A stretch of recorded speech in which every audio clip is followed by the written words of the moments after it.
तुकाराम महाराज म्हणतात, देह ही पंढरी, आत्मा हा विठ्ठल, नांदतो केवळ पांडुरंग. म्हणजेच काय, शरीर साक्षात विठुरायाची पंढरी असून आत्मदेव हा त्यातला प्रत्यक्ष पांडुरंग आहे. अशा या आत्म्याला ओळखायचं कसं आणि आरोग्य सांभाळायचं कसं, असाच काहीसा प्रश्न आहे बोरसे काकांचा. बोरसे काका हे आपले जुने गुरुबंधू, नित्यनेम कधी चुकवत नाही. त्यांची दोन्ही मुलं राजेश आणि गणेश हे UK मध्ये उच्च शिक्षणासाठी गेलेले आहेत आणि राजेश हे आपलं भजनामृतम हे ऍप सुद्धा डिझाईन केलं नाही. बोरसे काका.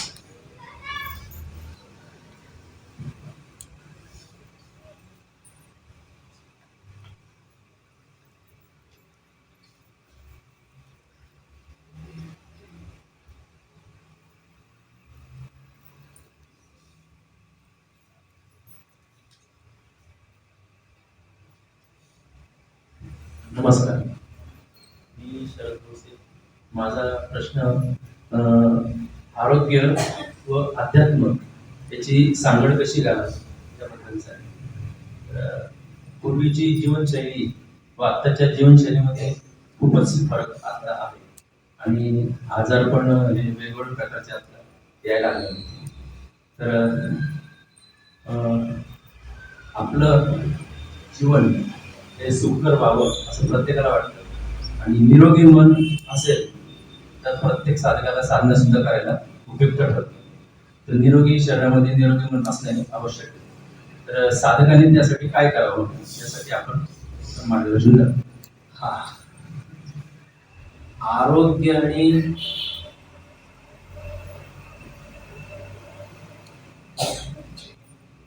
त्याच्याबरोबर ही जी जीवनशैली आहे या दोन्हींची ताळमेळ कसं घालावं. कारण आज काय झालंय, बऱ्याच गोष्टी आमच्या हातात नाही राहिल्या.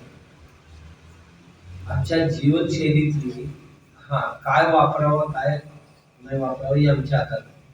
आणि काय वापरावं काय नाही वापरावं तर जे बाजारात मिळते तीच वापरायचं. बरं, बाजारात मिळते तीच वापरायची, ते तरी आमच्या हातात नाहीये. आम्ही म्हणतो की इतका आम्ही परावलंबी बनतो या स्वातंत्र्यानंतर. जेव्हा ब्रिटिश भारतात होते तेव्हा फक्त राजनैतिक स्वातंत्र्य आमच्याकडे नव्हतं, पण आपलं घरचं स्वातंत्र्य सगळे आपल्याकडे होतं. घरात खाणं पिण्याकरता लागणारी सगळी वस्तू आमच्या शेतात असायची, आमच्या गावात असायची. आणि काय खायचं काय नाही खायचं या बाबतीत आपण स्वतंत्र होतो. काय नेसायचं काय नाही नेसायचं याच्या बाबतीत आम्ही स्वतंत्र होतो. आणि घरं बिरं बनवावं लागलं तर लागणारे सगळ्या वस्तू आमच्या गावात असायच्या. कुठल्याही शहरात आम्हाला काही आणावं लागत मी एवढा स्वतंत्र होतो. बघता बघता या 70-75 वर्षाच्या काळात इतका परावलंबी झालो आपण. सकाळी टूथपेस्ट सुद्धा आमच्या मर्जीचे नाही वापरू शकतो, कारण आम्ही टूथपेस्ट सुद्धा आमच्या घरात बनवू इच्छित नाही. टूथपेस्टला काय लागतंय, थोडासा कोळशाचा पावडर. आम्ही लहान असताना शाळेत आम्हाला शिकवलं जायचं, कोळसा कुटायचा आपण, कुटून त्याच्यामध्ये थोडासा तुरटीचा पावडर आणि थोडासा मीठ घालून स्वावलंबन होत. आणि आज थोडासा त्रिफळा चूर्ण आणि त्याच्यात थोडंसं मीठ टाकलं तर फर्स्ट क्लास पैकी बनतं.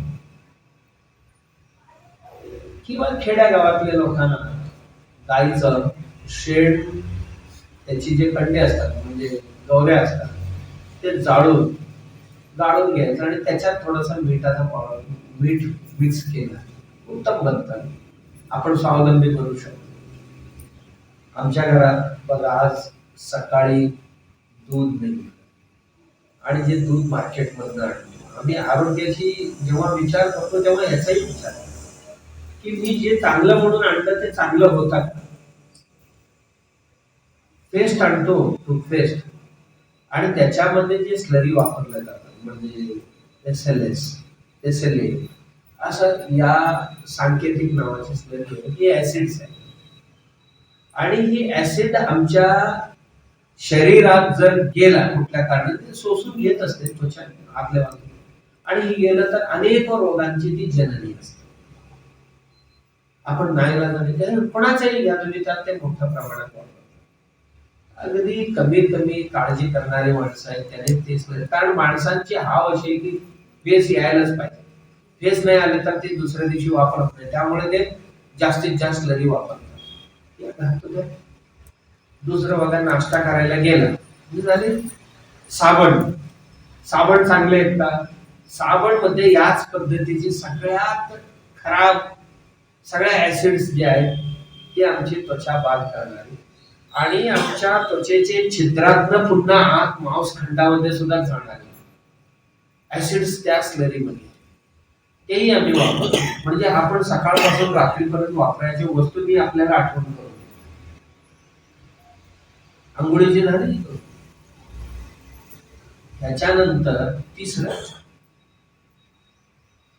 तिसरं असं की नाश्ता करतो. नाश्त्यामध्ये तुम्ही पोहे करता, पोहे बनवता किंवा रवा आणता, आणि त्यानंतर साखर लागते आणि सगळ्यात महत्वाचं तेल लागते आणि मग मसाला लागते. मसाला म्हणजे लवंग आहे, मिरी आहे, दालचिनी आहे, हळद आहे, तिखट आहे, अशी बरीचशी पदार्थ एकत्र येतात की नाही येतात, जेवणाकरता म्हणा नाश्ता करता येतात. आणि आज मार्केटमध्ये काय अवस्था आहे, आपलं लक्ष नाही. आपण कसं मस्तपैकी पॅकिंग असलं की घेऊन आपल्याला काय दिसायला छान दिसायला पाहिजे आणि त्याचा टीव्हीवर जाहिरात असायला पाहिजे की आमच्या डोक्यात फिट बसते आणि ते आणतात. जी तेल आणताय ती तेल आहे का? नाही, ती पेट्रोकेमिकल प्रोडक्ट. ती डिझेल पेट्रोल सगळे काढून घेतल्यानंतर जे टाकाऊ जी काय पेट्रोल असते किंवा तेल असते त्या तेलाला 1000 ते 1500 डिग्री टेम्परेचर मध्ये तापवलं जातं.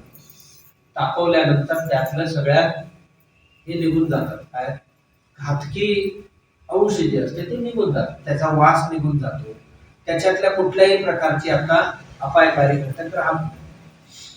मग त्यामध्ये काय करतात, थोडंसं पाम ऑइल टाकायचं आणि थोडा फ्लेवर टाकायचा. वासाला लागतो ना. तुम्हाला कुठलं फ्लेवर पाहिजे? आम्हाला सरकी तेल पाहिजे, आम्हाला शेंगदाण्याचे तेल पाहिजे, आम्हाला करडई तेल पाहिजे, असं ज्या तेलाचा पाहिजे त्या तेलाची वास सिंथेटिक तेल टाकलं जातं. आणि त्याच्यानंतर थोडा मायक्रो न्यूट्रिएंट्स सूक्ष्म अन्नद्रव्य तेलात जे जे असतात ना ते आर्टिफिशियल सिंथेटिक सर्व त्यात टाकले आणि रिफाइंड तेल म्हणून आपल्याकडे ते मस्तपैकी पॅकिंग करून बाजारात येते आणि टीव्हीवर त्याचा जाहिरात होते आणि मग आमच्या डोक्यात बसते जाऊन तीच द्या म्हणून. आपण आणून खातो ही कुठलंही तेल आणि हे तेल खाणारा कधी सुखी होऊ शकतो, कधी आरोग्यदायी जीवन जगू शकतो. अन्यथा तालुक्यात एक हॉस्पिटल होती, आता गल्लीत 10 हॉस्पिटल झाले. त्याचं कारण काय? असा का आजार वरून घेतात पडतात थोडी. तिसरं, आपण गहू आणून भरडून त्याचे रवा कोणी करतो. गव्हाच्या दाणे जे आहेत त्याच्यावर एक पदर असतो, सोन्याच्या रंगाचा पदर, आणि तो पदर खरं म्हणजे जे काय जीवनसत्व आहे त्याच्यात आहे. तो खायला पाहिजे होता.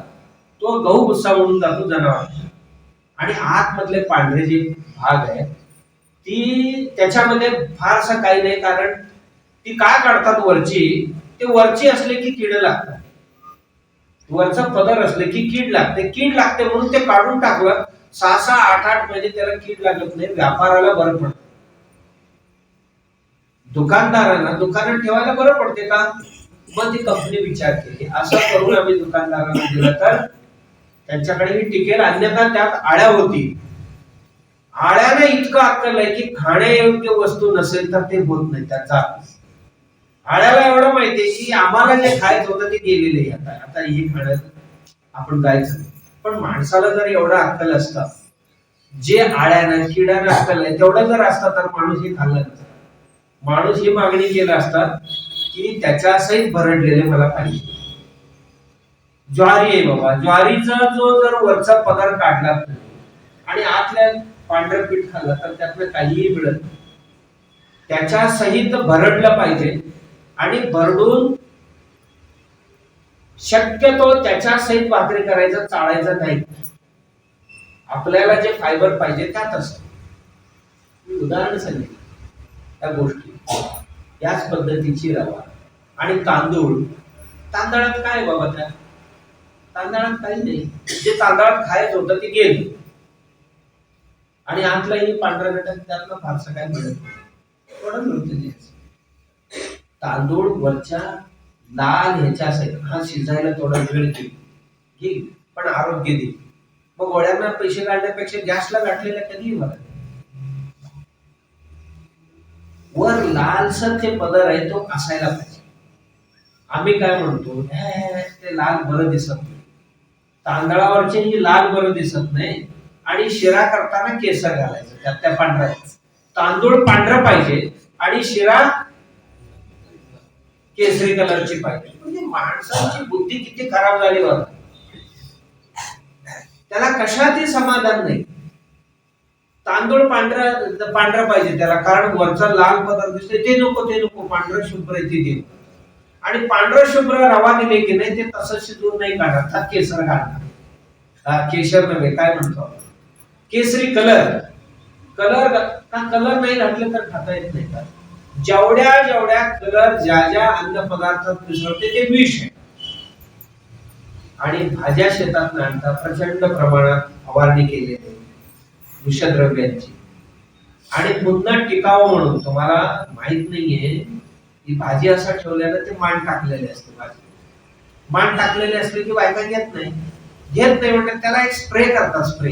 स्प्रे केल्यावर पुन्हा असं कडक उभं राहतं.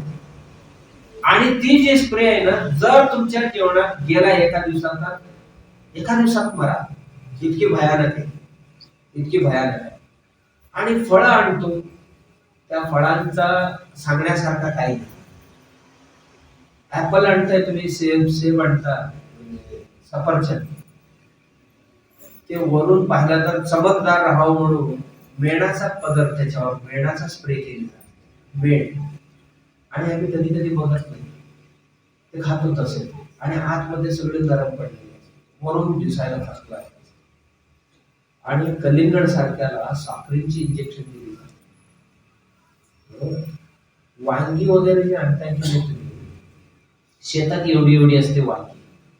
आदल्या दिवशी, उद्या तोडायचं आहे ना, आदल्या दिवशी एक स्प्रे केले की एवढं मोठं बनते, एका रात्रीत एवढं मोठं बनते. आणि दुसऱ्या दिवशी मार्केटला आणतो आणि आपल्याला विकतो. अशा पद्धतीचे मी एक पदार्थ सांगितला तर तुम्ही म्हणणार उद्या आम्ही जागायचं नसतं. त्यासाठी साखरेत कधी तुम्ही बघा, साखरेत कधी किडे झालेत का बघा. आळ्या झालेत साखरेत तुमच्या घरात, तुम्ही 6 महिने ठेवा. आळ्या कधी होतात? गुळात आळ्या होतात. आजकालच्या गुळात सुद्धा नाही होणार, कारण ते गुळ नाही. कसं बनते तुम्हाला माहित नाही. आणि चांगलं गुळ बनवणारी उद्या 1-2-4% माणसं जर राहिलेली, अन्यथा बाजारातलं गुळ आज तरी खाऊ नये. साखर परवडलं पण ते गुळ खाऊ नये. का? ते गुळ बनवणारे आता काय करायला लागले, 700-800 लिटर रस लागतो एका कैलीला. त्याच्यात 200 लिटर रस टाकून रॉ शुगर म्हणजे कच्चा साखर, सल्फर न काढलेले साखर, शुद्धीकरण न केलेले साखर त्यात आणून टाकतात आणि 40 मिनिटात गुळ बनते. काही काढावं लागत नाही घाला. आणि ते सल्फर आणि इतर सगळ्या केमिकल्स आहेत गुळ. आणि ते तुम्ही गुळ खावं साखरेपेक्षा वरून गुळ खा. आणि आजच्या मितीस तरी बाजारातलं गुळ खाण्याला ऐक नाही. साखर परवड.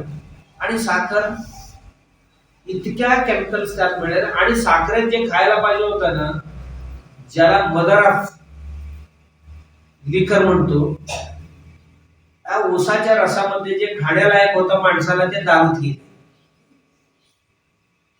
आणि दारूही तसंच शुद्ध नाही दिले, त्यातल्या सगळ्या गुणधर्म मारून टाकून त्याला दारू बनवले. आणि जे खायला लायक नाही हे त्या रसाचं साखर बनवून दिली. त्याला व्हाईट पॉयझन म्हणतात.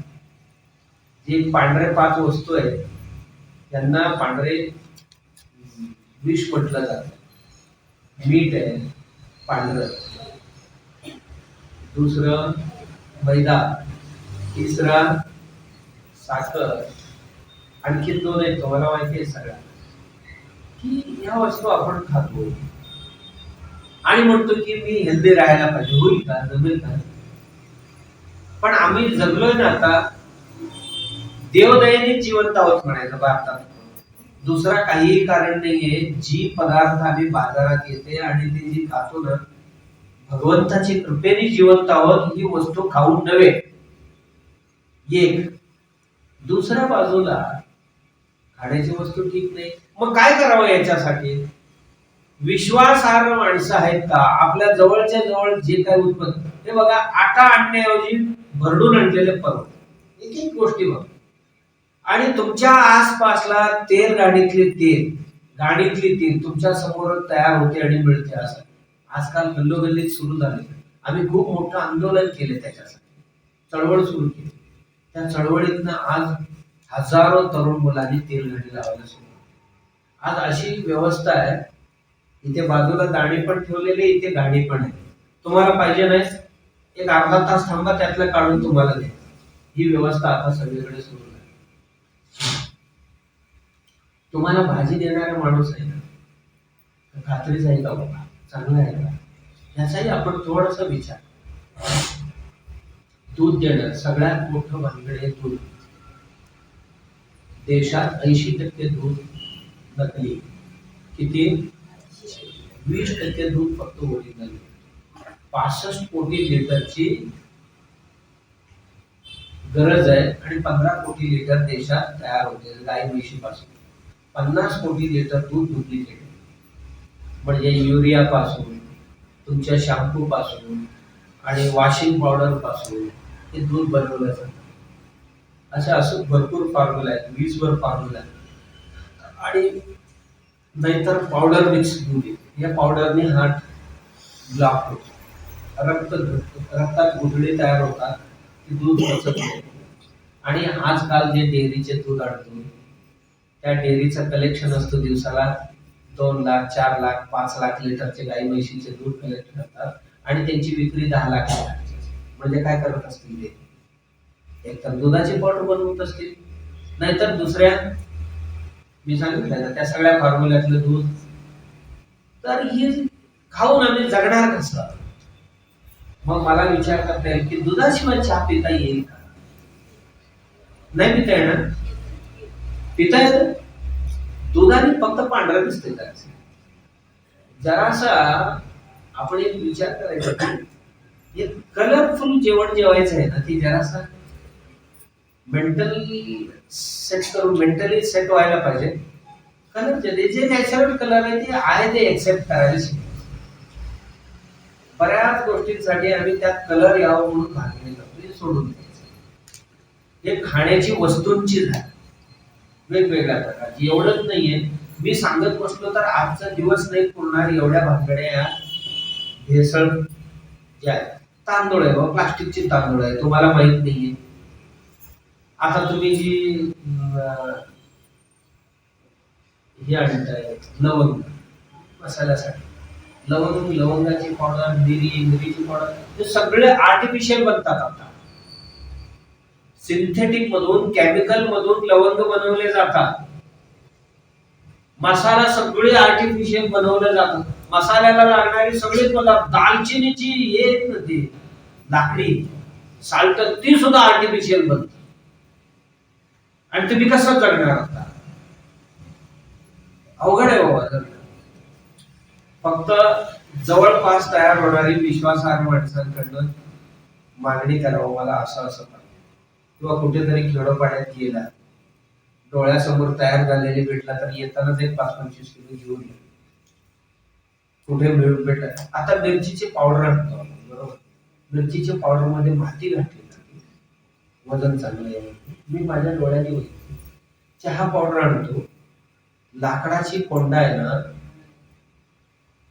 कारखान्यातली, लाकडाची भुस्सा, त्याला कलर करून, त्याला वास टाकून, त्याला चहा पावडर मध्ये मिसळून.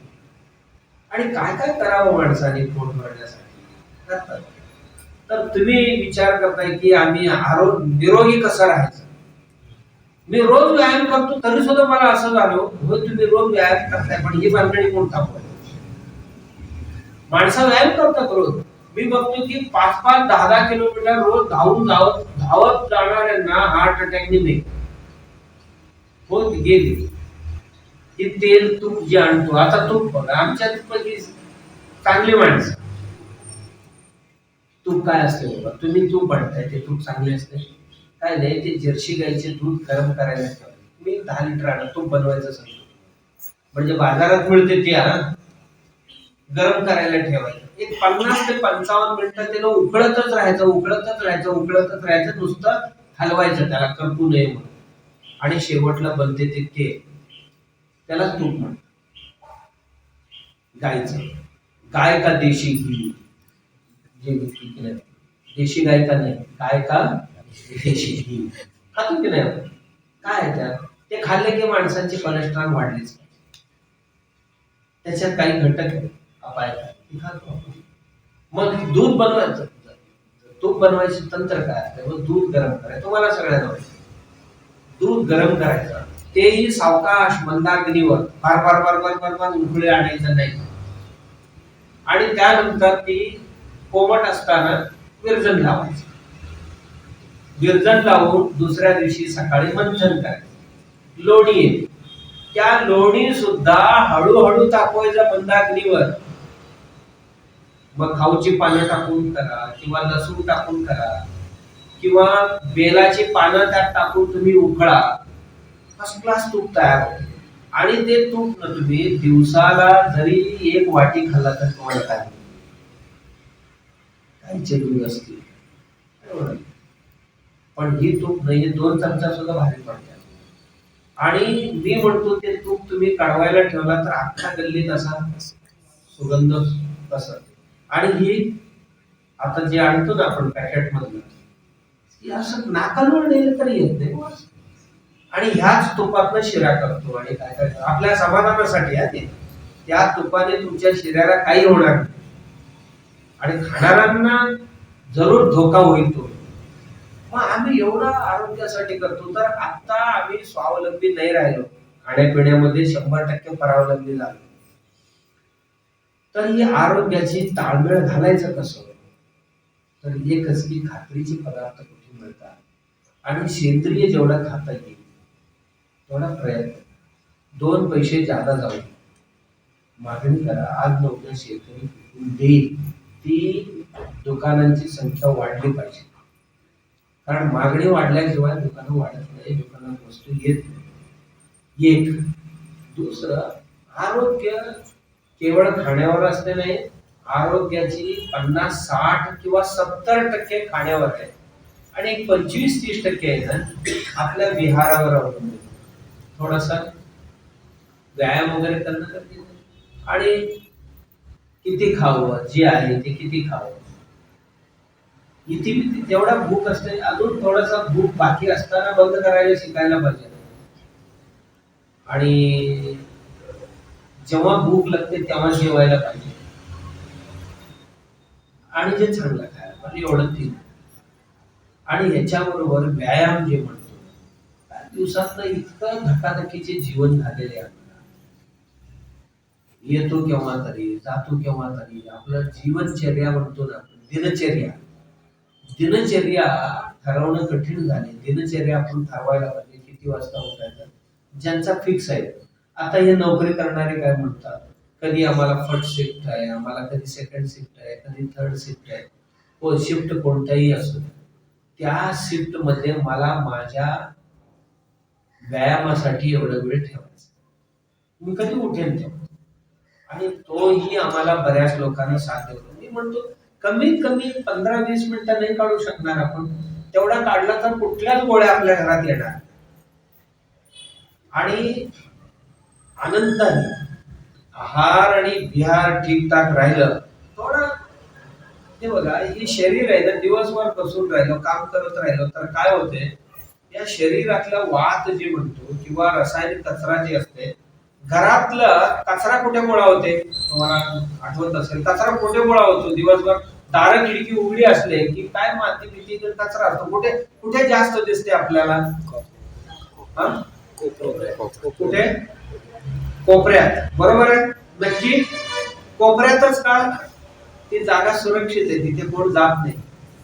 तसा आमच्या शरीरातला जो कचरा आहे, आतमधलं रासायनिक, तो हे जॉइंट्स मध्ये गोळा होते. हे जॉइंट्स हलत नाही ना, मी दिवसभर बसूनच राहिलो, माझे जॉईंट्स जे आहेत ना सुरक्षित ठिकाण आहे त्यांच्या.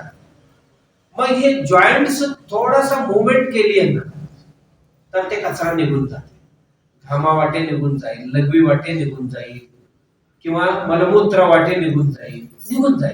मग काय करायचं, त्याच्याकरता हे जरासा हलवायला शिकायचं. असा असा हलवायचा, असा असा हलवायचा, असा असा हलवायचा. ही जॉईंट झाली की ह्यांना हलवायचं, ही झाली की ह्यांना हलवायचं, असं इथे हलवायचं. ही जॉईंट्स किती आहेत ना ह्यांना उलट सुलट हलवायला शिकायचं. आणि त्याचप्रमाणे कंबर आहे, त्याचप्रमाणे हे मान आहे, आणि त्याचप्रमाणे डोळे आहेत, ह्यांना असा असा फिरवायला पाहिजे. त्याप्रमाणे पाय आहेत, बोट आहेत त्यांना, आणि पुन्हा असं वळायला पाहिजे, असं वळायला पाहिजे. पुढे वागतो नेहमी काम करताना, मागे कधी वाकत नाही. मागे पण थोडस वाकायला पाहिजे. का राहतील मला सांगा. मलाही 97 पासून त्या पाठीचा आजार होता, म्हणजे अंधबस्तीने करून घेतलेली. तेव्हा फिरायला जायचो आम्ही, वर्षाला एक 7-8 दिवस सह्याद्रीतले जंगलात जायचो आणि या गाड्या घेऊन जायचं, उतरून चालायचं नाही. गाडी अशी अशी गुंड असायची, त्याच्यातच गाडी घालायची. ती वय असते एक मस्तीची, पण ते कंबर गेल्यानंतर लक्षात येते ती मस्ती भारी पडते. म्हणून तुमचा होऊ नये म्हणून तुम्हाला सांगायला झालं. आणि आता मी गेले कित्येक वर्ष, 97 पासून आजपर्यंत, म्हणजे किती वर्ष झाले बाबा, 23-24 वर्ष झाले, मी एकदाही पाठीचे तक्रार डॉक्टरना आजपर्यंत सांगितलं. का? मी व्यवस्थित योगासना करतो, व्यायाम करतो, तर ते परत होण्याचे कारण दुखते. ते कधी कधी ओव्हर एक्झर्शन झालं, मी त्याला ते सांभाळतो. आता ते सांभाळतो, काय केले तर जाते. आणि तुम्हालाही बऱ्याच दिवसापासून एखादा आजार सतावत असेल तर तुम्ही एवढा काळजी घ्यायला पाहिजे, स्वतः डॉक्टर बनायला पाहिजे. बाबा याच्या मागे 2 दिवस काय मी खाल्लेले, काय प्यायलेले, त्याच्यामुळे काय झालं, आणि आता मी काय केले तर नाही, या सगळ्या गोष्टी आपण मेंटेन करायच्या. आणि शरीर चांगलं राहिलं तर, जसं कळशी व्यवस्थित असेल तर त्यातलं पाणी स्थिर राहतं. कळशी हलायला लागले की पाणी सुद्धा हलणार, तसं मन सुद्धा हलणार. म्हणून या दोन्हींना चांगलं ठेवण्यासाठी आहार चांगले पाहिजे, खर्च झाले तर होईल, आणि दुसरं विहार, व्यायाम, या 2 गोष्टींसाठी थोडस अर्थाकडे थोडस वेळ हे द्यायलाच पाहिजे. नाही दिला तर होणारे अपघात होतात, कळलं. आणि हे दोन्ही चांगले असतील तर अध्यात्म ठीक. नाहीतर मी बसलो आणि कंबरात दुखणं सुरू झालं, माझं ध्यान होईल. मी बसलो, माझ्या दाढ दुखायला लागली तर माझं प्रवचन ऐकायला होईल नाही म्हणत. म्हणून पहिली गरज कुठली असेल तर वर्षाने सांगितलं तसं हे सगळ्या गोष्टी चांगले पाहिजे, चांगले ठेवले पाहिजे. आणि त्याच्याकरता वेळ द्यायचा, कंटाळा करायचा नाही. कुठेही गेलो काही झालं तर कंटाळा करायचा नाही आणि लाजायचा नाही. ज्यांना शक्य आहे त्याने सकाळी थोडंसं वॉकिंग केलं तर आणखीन चांगलं. माझ्याकडे बरीच लोक येतात, भयंकर मायग्रेन आहे, डोकं दुखते. मी म्हणतो असं कर, 1 किलोमीटरवर पळत जा आणि पळत ये. गरम होते अंग, रक्त तापते, आपोआप पोचते. डोक्याला पोचले की बंद झालं. कुठल्याही शरीरातलं दुखणं असेल तर समजायचं त्या ठिकाणाला रक्त पोचत नाही. मग पोचवण्यासाठी काय करायचं, तेवढा खरं ते पोचते. गोळ्या खाऊन काय पोचणार आहे नाही. कळलं.